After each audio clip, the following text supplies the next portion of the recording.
Now let me turn to somebody who has seen the US from the US soil.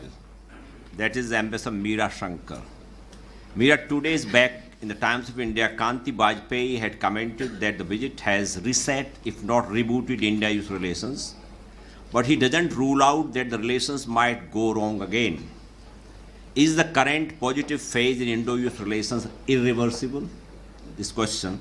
My second question is, both leaders were talking about a global partnership between India and the US. Are the two countries on the same page? Or let's say a couple of issues like Afghanistan, Pakistan, Iran, and China. That's India. Well, thank you, Surinder. I have looked at the US from US soil, as you said. Now I'm looking at it from Indian soil. So I don't know if that gives me another perspective. I would rate the visit as extremely positive and certainly resetting the relationship. I think the moment of transformation in the relationship was really the India-US nuclear deal, when both countries really strove to change the international regime for India. But thereafter, the relationship faltered and seemed to have hit a plateau, with both countries' leadership preoccupied with their domestic priorities, international crises, and so on. So it is really positive that there appears to be a reset of the relationship, and that the relationship is now back on the rails. And that you have leaders in both countries who are taking ownership of the relationship. I would say that the relationship has focused in some sense on the broader strategic aspect of the relationship, with the vision statement for the Asia-Pacific and the Indian Ocean, building on the convergences between the two countries in the broader Asia-Pacific area. Now, in the past, there has been some recognition of these convergences, but I think a hesitation in putting them in the public domain so clearly. So I think this marks a departure from that strategic hesitation or strategic ambiguity, if you will, which characterized the two countries tiptoeing around their convergences in the past, but now they have basically stated their convergence publicly.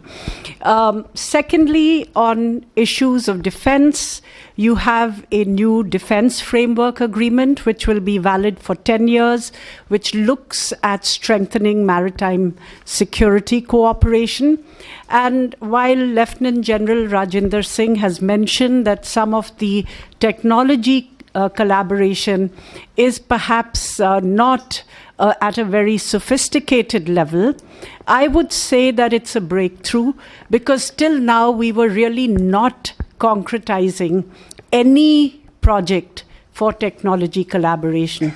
Now, if you look at the defense relationship, it's grown from one where there were only military exercises and discussions and exchange of personnel, to one where we are actually buying arms from the US, and around $10 billion worth of equipment has been purchased, with the US, according to Jane's, becoming the largest equipment supplier last year to India.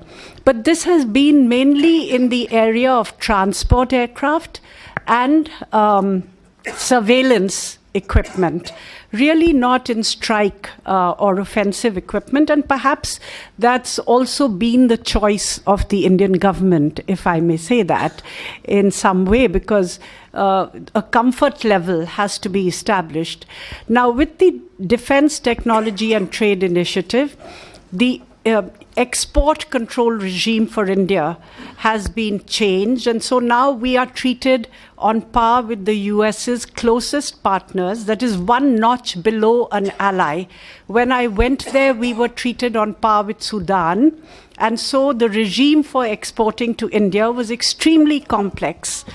Now it's easier, and taking it one step further, the two countries have agreed to go beyond a buyer-seller relationship into one of technology collaboration, joint development, joint production, and so on. But that was just a theoretical framework. For the first time, you have some pilot projects which will give flesh to this. And I suppose they'll take it from there, depending on the kind of success they have, depending on the kind of trust and confidence which is established in the process. But it's a new area that we're entering, and I don't think we should minimize that. I think on the nuclear issue, there's been an effort by both sides to move pragmatically. As Rajiv Kumar said, the Indian government was not in a position to amend the liability law, keeping the nuclear liability law in place. The governments have tried to work pragmatically around the difficulties, both in terms of the issue of equipment supplier liability, on which they've created an insurance pool, and on the question of tort, which meant that any third party could engage in litigation, where there will be a clarification. There's some ambiguity still on the administrative arrangements. On the economic side, I would say the governments have done well to skirt some of the issues where there has been contestation between the two sides. Otherwise, they would have got stuck in those trade disputes. But they've tried to take the larger business picture. The bilateral investment treaty negotiations will be resumed.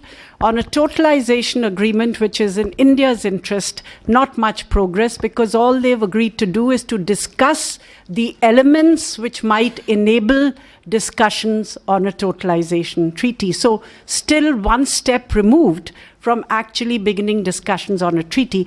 Overall, I would say an extremely positive visit, high on both symbolism and on substance. Thank you.